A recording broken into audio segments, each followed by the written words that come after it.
lo dijo en la primera hora. De otro lado, evidentemente hay expectativa y ha sido noticia en estas horas el inicio del proceso de cierre de las operaciones de los campos ITT o el campo ITT, los campos ITT en realidad, Ispingo, Tambococha, Tiputini. Ayer estuvo presente el ministro de Energía y Minas, Antonio Goncalves.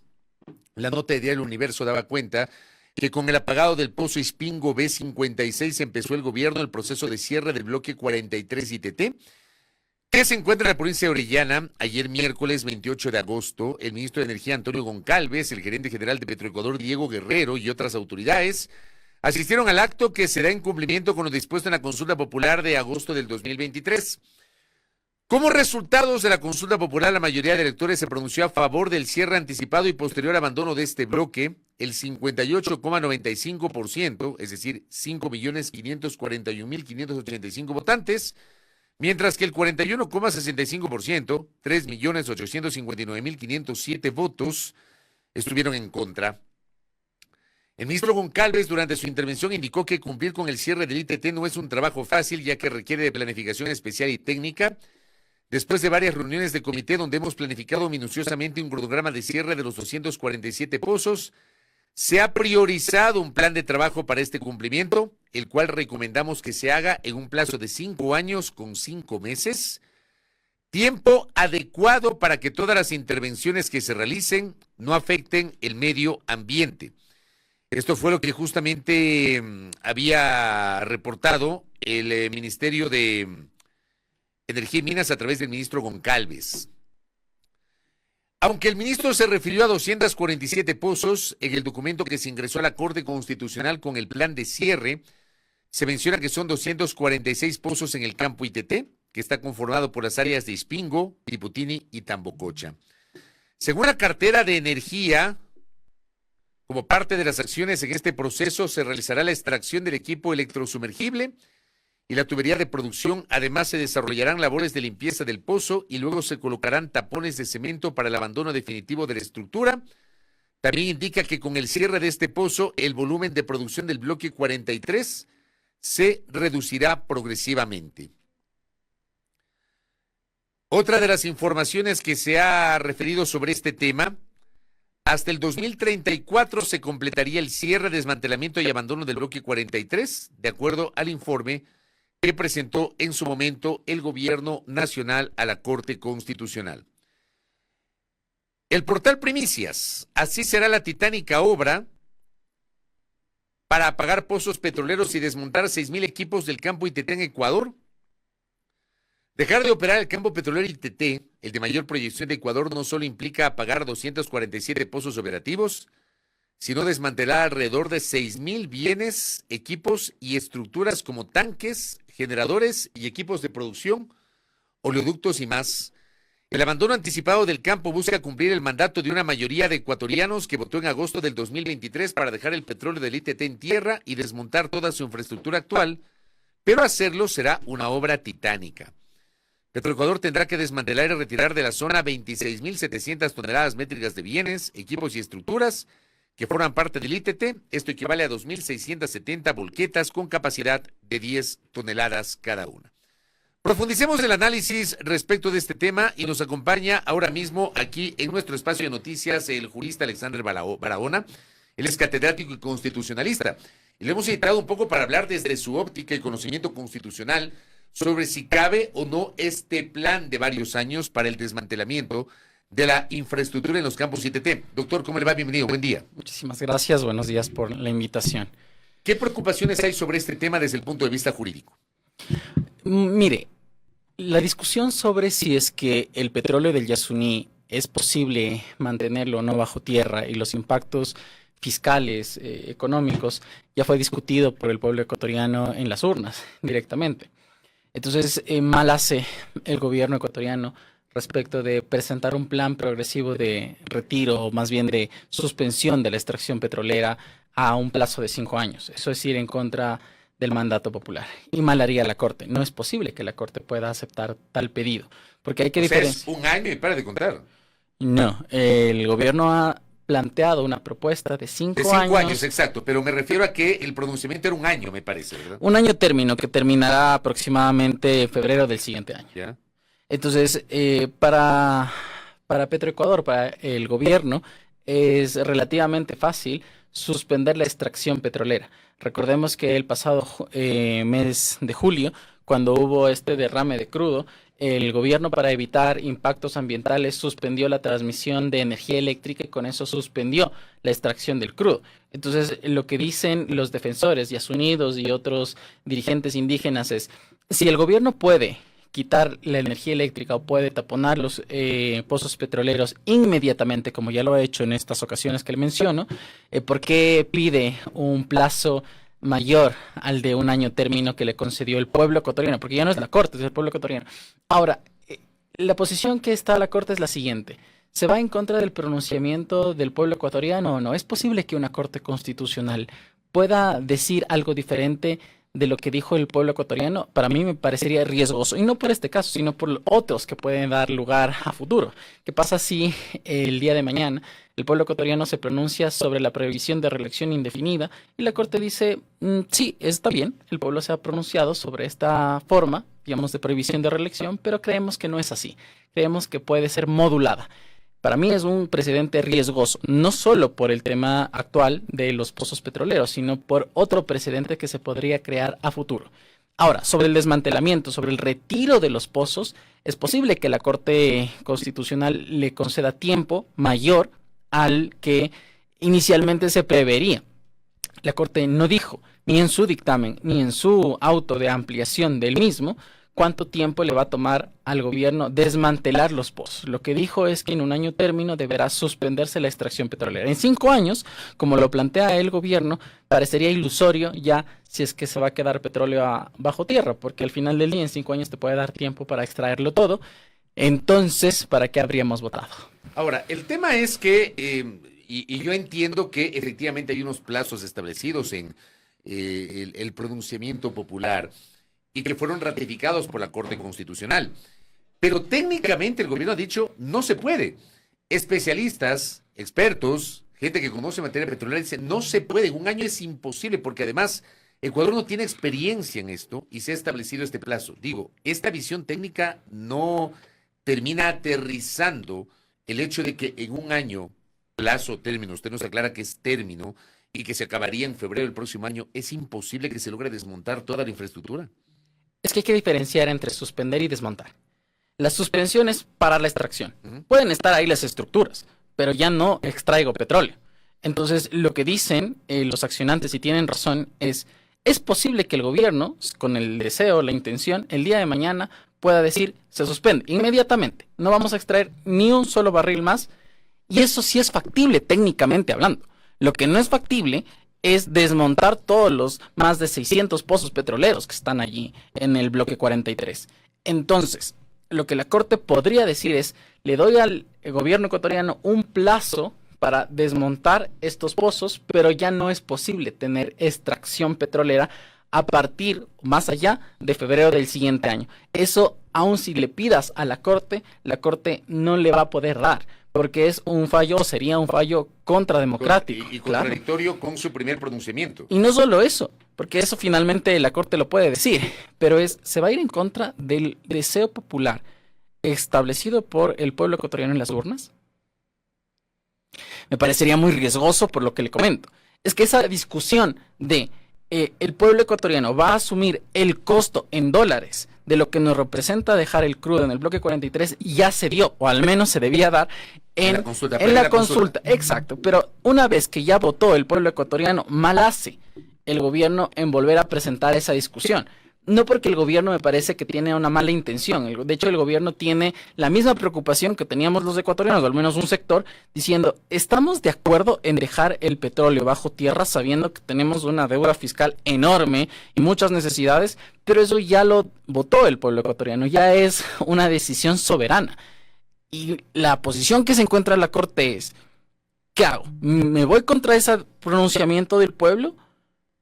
¿O respeto ese pronunciamiento del pueblo sabiendo que el costo económico es muy grave y al final del día lo vamos a terminar pagando todos los ecuatorianos en nuestros impuestos. Ahora, yo le pregunto a usted, que es el especialista en materia constitucional, ¿qué pasa si mañana pasado alguien, el gobierno o algún sector, plantea otra consulta popular para volvernos a preguntar a los ecuatorianos y ecuatorianas respecto de mantener o no el petróleo bajo tierra en los campos ITT?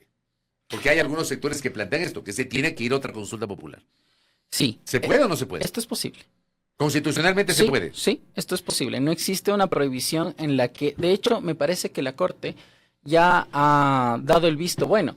Recuerde usted que en esta pasada consulta popular se preguntaba algo similar con el tema de seguridad, que ya... Lo que preguntó el presidente Lasso el año pasado. Sí, exacto. Entonces la Corte le dijo, vuélvale a preguntar, el pueblo puede ser que ante nuevos hechos, nuevas necesidades sociales pueda cambiar de opinión. Claramente era un poco... digamos, preocupante que era al año seguido prácticamente, pero la Corte le dio paso. Entonces sí, creo que es posible que se vuelva a preguntar. Ahora, no sé si será popularmente aceptable o políticamente procedente, pero jurídicamente es posible. Claro, que tal vez la discusión es efectivamente social o política, pero sí me queda claro el tema constitucional. Entonces, si el gobierno mañana o pasado, o el próximo año, plantea esta discusión, sí podría impulsar otra consulta popular. Así es, lo puede hacer. Ahora, lo que le ha pedido a la Corte es una visita in situ. Lo ha pedido incluso el gobierno y lo han pedido ya las nacionalidades guaraní en una petición que lo han hecho el 26 de agosto. Le han dicho, venga Corte, mire, acérquese el impacto ambiental. El problema es que la Corte puede ir, puede reflexionar, puede debatir. El punto de derecho es... Una Corte Constitucional, una vez que tiene un pronunciamiento popular, puede irse en contra de ese pronunciamiento popular y me parece que la respuesta es no. Aquí no cabe, digamos, no cabe interpretación o modulación del pronunciamiento popular. No, porque la modulación sería, el pueblo ecuatoriano le dijo en un año suspenda. Si para la Corte es el decir en un año término, quiere decir 5 años, no estás modulando, me estás cambiando, me estás mutando. Es decir, el día de mañana, en la reelección, el ejemplo que le pongo un poco grosero, de la reelección indefinida. Entonces, la Corte Constitucional puede decir, sí, el pueblo ecuatoriano dijo que no quiere reelección indefinida, pero allí donde dijo no quiere, puede decirse que no quiere en 10 años. Entonces, yo le voy a dar el efecto en 10 años después la prohibición de reelección indefinida y al final del día haces ilusorio la voluntad popular. Entonces, la Corte tuvo un papel determinante al momento en que permitió esa consulta popular, porque no es que la Corte no tuvo un papel, digamos, protagónico aquí. Nadie le pregunta al pueblo si no es previo consentimiento o conocimiento, al menos de la Corte, en los casos de dictamen ficto, cuando la Corte no se pronuncia después de los 20 días término. Pero, en este caso, la Corte misma fue la que, en un dictamen, permitió esta consulta popular y en una ampliación esclareció, porque Petroecuador le pregunta a la Corte, ¿cuánto tiempo es lo que debo, en el caso que gane el sí, suspender la extracción del petróleo? Y la Corte le dijo 1 año término. Pero le dijo la Corte, y eso es lo que uno de nuestros oyentes hace la observación, el tema del plazo de 1 año, ¿fue establecido por la Corte o constó en la pregunta de la consulta popular? Fue establecido por la Corte y eso estaba claro al momento de que el pueblo ecuatoriano votó. No son actos diferentes. Uno podría ser incisivo, digamos. No constaba en la pregunta y por lo tanto le puede modular la Corte. No, porque pregunta, voluntad y control previo de constitucionalidad deben ser entendidos como un acto único, porque si no, entonces parecería que la Corte y todas las modulaciones que haga la Corte son aisladas de la pregunta en sí mismo y no lo es. Porque el sistema democrático funciona en el sentido en que la Corte reflexiona sobre lo que le vas a preguntar y establece las condiciones de cómo le vas a preguntar para que los efectos sean claros. El pueblo ecuatoriano fue a votar consciente de esta discusión.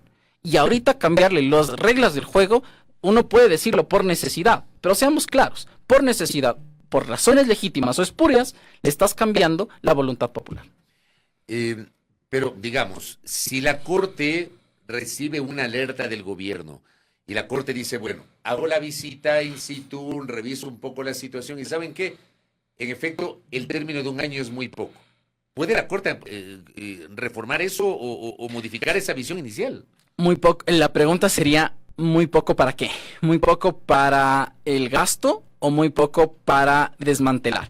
Si es para desmantelar, la Corte lo puede decir. Pero si es muy poco para el gasto, me parece que vas contra ya la decisión. ¿A qué nos referimos para el gasto? Es decir, suspensión de la extracción del petróleo. Porque eso implica menos ingresos para el Estado, que esa es la discusión que al momento... Miles de dólares menos. Miles de millones de dólares. Si la Corte dice, me doy cuenta que los efectos de mi decisión de permitir una consulta cuyos efectos eran inmediatos, porque además en el dictamen inicial dice los efectos son inmediatos, y quiere decir que la Corte debe reconocer que se equivocó y que permitió que el pueblo ecuatoriano decida algo sobre lo cual no tenía un conocimiento plenamente amplio. Y eso la Corte creo yo que no va a llegar a decir. Porque la Corte convocó a las partes, Petroecuador fue, el gobierno fue, y le expuso a la Corte los costos-beneficios. La Corte ya tomó una decisión sobre cuán beneficioso o cuán perjudicial era que el pueblo ecuatoriano se pronuncie. Pero tampoco le puedes preguntar, en sistema democrático, cuando tenemos una Corte Constitucional, cabe la pregunta, ¿le puedes preguntar al soberano cualquier cosa? Y la respuesta es no. No le puedes preguntar cualquier cosa porque existe un juez constitucional que mira los términos que puedes hacer una pregunta para que no contravenga lo que está establecido en una constitución. Claro, por ejemplo, la ciudadanía no podría impulsar una consulta popular para, qué sé yo, eliminar el IVA, el impuesto al valor agregado. No se puede eso. Podría incluso, pero no sería consciente, no sería armónico, como usted me está mencionando, con el sistema de responsabilidad social. Por supuesto. Así es. Y eso no va a pasar, eso no le va a autorizar a la Corte. Claro, así es. Entonces, si la Corte debatió, escuchó, entendió, ponderó que el posible pronunciamiento del pueblo ecuatoriano, que era un sí ante esa pregunta, nos iba a costar una pérdida de miles de millones de dólares, entonces ahora la Corte no puede decir, me equivoqué. Y si bien voy a permitir esa pérdida, lo voy a hacer a 6 años, 7 años, 5 años como establece el gobierno. Porque, insisto, no es una posición de este gobierno, fue una posición que el gobierno anterior debió haber defendido en forma más fuerte y no lo hizo.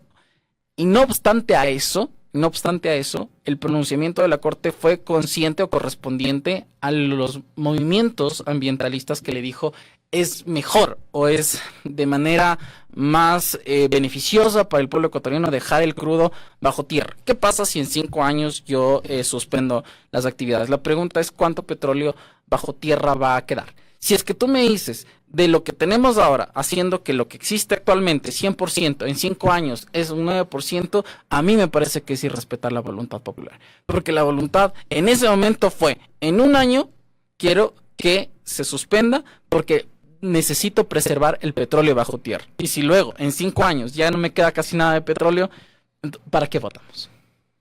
Hay sectores que, por ejemplo, consideran que frente a la magnitud de esta discusión que se está generando en el país y por lo cual estamos conversando con nuestro invitado, la Corte no debió haber dado paso a la consulta popular. ¿Se podía evitar la consulta popular o no? Yo creo que la Corte en ese momento escuchó a las partes. Hay algo que en términos judiciales suele olvidarse. Que la Corte, si bien debe tener una conciencia de los impactos de sus decisiones, no está alejada al planteamiento de las partes de los efectos.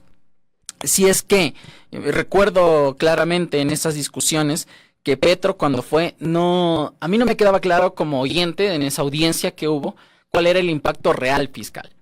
Si en ese momento el gobierno no lo pudo o no lo supo plantear en debida o en clara forma, y asimismo no le pudo explicar al ciudadano en clara forma cuál era el perjuicio real para los ecuatorianos, cuánto nos iba a terminar costando, porque al final del día es la pérdida de los ingresos por ese petróleo que está bajo tierra, no lo va a terminar pagando nadie más que todos los ecuatorianos. Entonces, si nadie le pudo explicar al pueblo ecuatoriano, ni a la Corte Constitucional en su momento, cuán grave era esta decisión, entonces, ¿quién debe asumir ese riesgo, ese costo?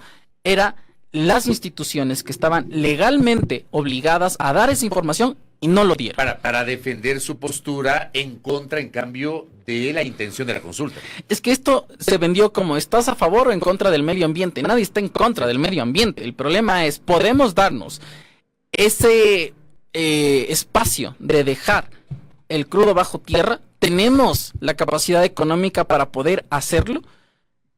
Entonces no era esta discusión falaz, digamos, de si votas en contra del Yasuní, votas en contra del medio ambiente. No, estoy votando en forma consciente a la política económica y a la capacidad económica que tiene actualmente el Estado. ¿Pudo haber pasado, y con esto cierro, que el país no estuvo informado respecto de los efectos de la consulta? Yo creo que el país no suele estar informado debidamente en todas las consultas. Sí. Yo estoy de acuerdo con usted, y además siempre los analistas, los especialistas, los estudiosos del comportamiento político consideran que el voto en los referéndums, consultas plebiscitarias, etcétera, suele ser emocional más que cerebral. Sí, por ejemplo, los jueces constitucionales. Le pongo un ejemplo. El pueblo sabe si necesitamos realmente jueces constitucionales. El pueblo sabía que hay cantones en donde se pone una acción de protección cada año. ¿Requeríamos jueces constitucionales realmente o era un voto más de legitimidad de un presidente del momento?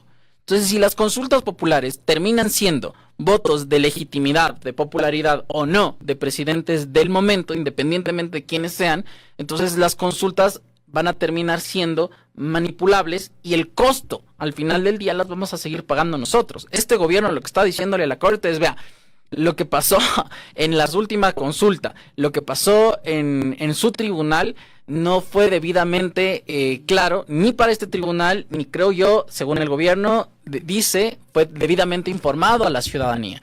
El costo es muy alto.